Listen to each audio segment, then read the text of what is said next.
To many people of faith, the return of Jesus, or in Jewish tradition, the arrival of their long-awaited Messiah, requires a sacrifice. But what kind of sacrifice? And where must it happen? The answer takes us to today's Israel. The same Israel caught in the conflict with Hamas and Palestine. Within their belief, a sacred offering is necessary to invite God's messenger back to earth. According to Jewish tradition, this sacrifice is linked to the lineage of King David.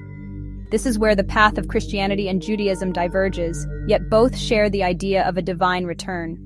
What kind of sacrifice are they referring to? It involves something very specific, the offering of a rare red heifer, exactly as written in the Book of Numbers.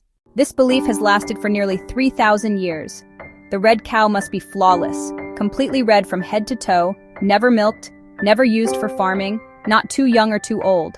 Its ashes, once sacrificed, must be dedicated to the temple. That's when, according to tradition, the divine presence would return. But Hamas strongly opposes this. Why? Because the sacred site chosen for the temple is the same place where the dome of the Rock and Al-Aqsa Mosque stand, two of Islam's most holy sites. Temple Mount in Jerusalem is where it all connects. For Jews, it's where the first temple and second temple once stood, both destroyed long ago. For Muslims, it's where Prophet Muhammad ascended to heaven and where two holy mosques remain today. The idea of building a third temple by removing these mosques is the source of major conflict. Let's rewind in history. Around 3,000 years ago, King Solomon built the first temple on Temple Mount.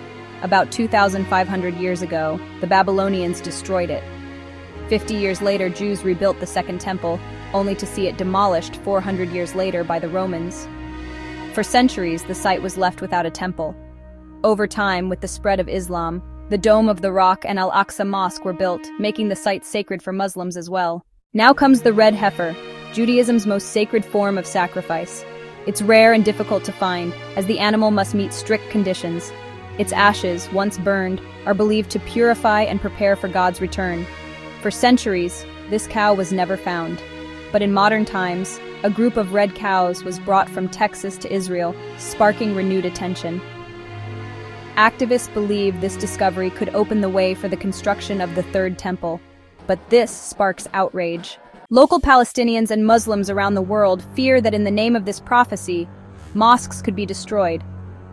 Hamas has publicly opposed this move, warning that the act of replacing mosques with a temple would ignite even deeper conflict.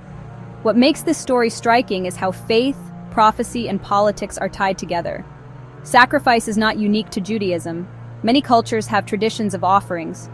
From small rituals in villages to larger religious ceremonies, sacrifice takes many forms. But here it becomes deeply controversial, because it's linked to control of one of the most sacred sites in the world. In 2018, 5 red cows matching the description were flown to Israel. By 2022, they were even showcased in America to gain support, especially from Christian audiences who also believe in the return of Jesus. For Jews, the red heifer is about fulfilling their covenant with God. For Christians, it connects to their hope of Jesus' return.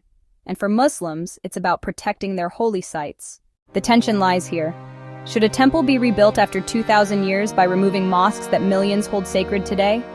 That's the burning question. And with war already claiming more than 32,000 lives, most of them civilians, many of them children, the consequences of faith-driven actions add yet another layer to this tragedy. At the end of the day, ordinary people on both sides are suffering. The cycle of violence continues. You strike, I strike back. But peace seems distant. International mediators like Egypt are still trying to bridge the gap. My hope, and perhaps yours too, is that one day these lands can know peace again, without bloodshed or destruction. So what do you think? Should ancient traditions shape today's conflicts, or should humanity find a new path forward? Share your thoughts in the comments. I'd love to hear your perspective. Let's spread love, not hate. As the old saying goes, all towns are one, all people are kin. May we one day see a world where everyone is treated as family. Until then, take care, spread kindness, and keep the conversation going. Love you all. Bye for now.